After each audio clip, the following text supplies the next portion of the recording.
Yo, what's going on, guys? Today we're talking about Dejounte Murray, and it feels like we've talked about him so much. So we have two videos to make here. The first one we're going to talk about is the San Antonio Spurs allegedly have something working in their favor.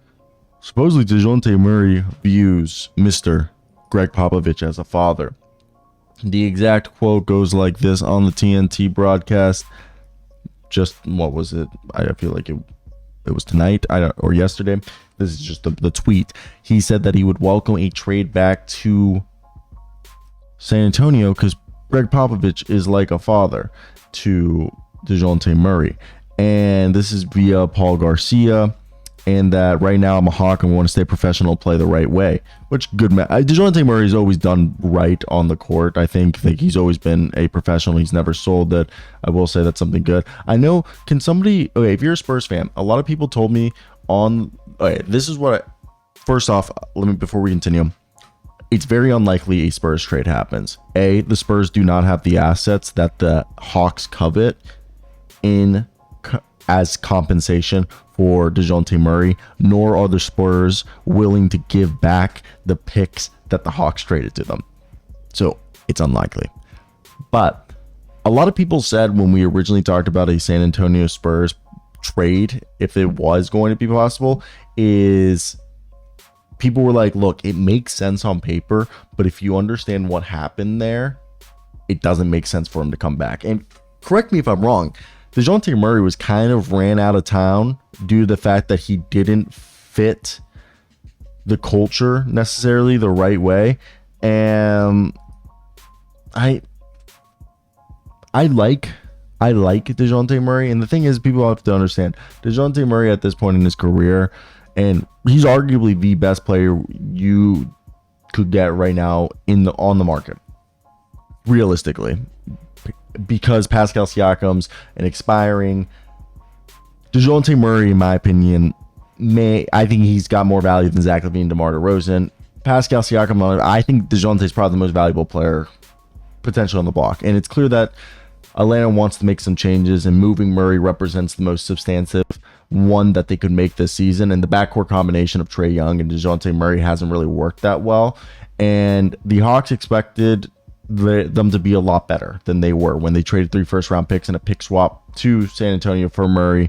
Atlanta's hope was that pairing Trae Young with a bigger, more defensively conscious playmaking guard like Dejounte Murray would allow Trae Young to thrive on and off the ball more, and it would stop the Hawks from hemorrhaging points when he's off the floor. Murray, who was coming off a all-star and arguably an all-NBA season, was a bet they were willing to take, and it became clear that the Hawks need to have Trae Young with the ball in his hands as much as possible. Murray's become a good three-point shooter this year. He's hitting 39% on 6 attempts a game, and he's not as impactful off the ball as he is when he has the ball in his hand. It kind of diminishes his overall impact. Additionally, Murray's strong defense has taken a dive since coming from San Antonio. That all defensive level performance isn't there anymore. That could be because of his knee injuries or because of the scheme. He still gets steals occasionally, but he isn't as engaged off ball defensively as he was in years previous.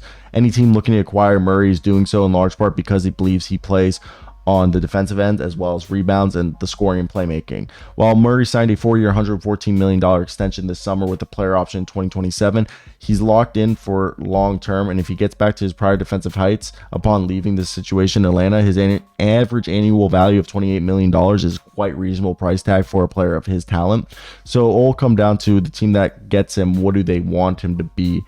Are they going to be upset if he isn't what they think?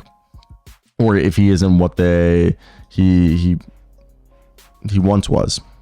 Because you're also betting that maybe he'll return to what he used to be. It's been over a year since they traded him, so that he's now trade eligible after signing that 4-year extension. And the Hawks are supposedly going to be taking exploratory talks. They're ramping up. He is more than likely to be traded by the deadline. He is a Clutch Sports client. So the Lakers are the favorites, and a deal to the Lakers would probably be Rui Hachimura packaged with Jalen Hood-Schifino and or Max Christie in a pick. While the San Antonio Spurs are a team that they're taking a slow approach to their building, but they're very much interested in Dejounte Murray being the perfect pairing to Victor Wembanyama. So with that being said, the reason for that is obviously Dejounte Murray isn't the same player he used to be in terms of the athleticism, and the point of attack, like defender that he is. But with that being said, he's still a great defender. He's still a great pick and roll ball handler. And a team like the San Antonio Spurs, who have Victor Wembanyama, I think you're looking at the possibility of, this is a guy who the last 3 seasons has averaged 21 points a game, 6.5 rebounds, 7 assists, and almost 2 steals while shooting 38.8% from 3 this season. Yeah, he's no longer the best point of attack defender in the league before the ACL tear, but he's still very good at that. A very capable pick and roll ball handler. And like, for me, when I look at Dejounte Murray, especially where you look at his stats this season, he's averaging 20 points a game, okay? And almost 21, shooting 38% from 3, 47% from the field, 5 assists and 5 rebounds. And look at the Spurs stat where he's basically Mr. Triple-Double. And for me, I've always been, he's only 27 years old. He's a guy who's a defensive pass first guy who can score, okay? He's got the lateral quickness to literally guard anyone. Great rebounder, become a better 3-point shooter. So for me, it makes so much sense if you're the Spurs to go out and get yourself a guy like Dejounte Murray. Now, what would a Dejounte Murray trade even look like if you are the, what am I accepting if I'm the Hawks? If you're the Spurs are calling me back up? Well, the Hawks are cheap. The Hawks like to save money. So you would offer the Hawks an opportunity to save money. The Hawks would be losing a point guard, so you're going to have to offer them a point guard back. That's just going to have to how it's going to go. And DeJounte's only making 18. And a deal, would Devontae Graham be in this deal? That's where it gets a little difficult to think. Maybe. I think the big thing that's going to entice the Hawks is the picks. It's going to be the picks that's going to get the Hawks interested in making a deal with the Spurs. So let's say the Spurs, if the Spurs want to trade, the Spurs will give back the Hawks their first round picks, okay?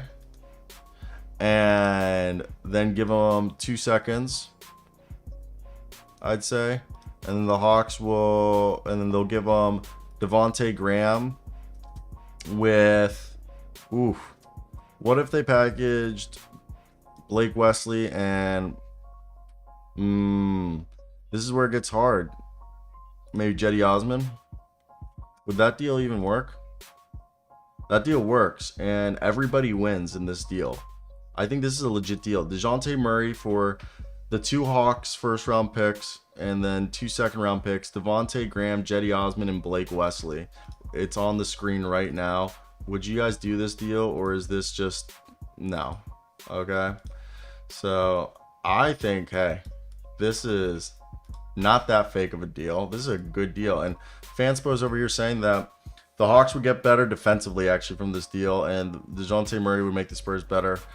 I mean, nobody wins. I think this is a really good deal. Hawks get 2 guys under contract. They get a backup point guard in Devontae Graham, and they get a guy with potential in Blake Wesley. Jetty Osman is expiring.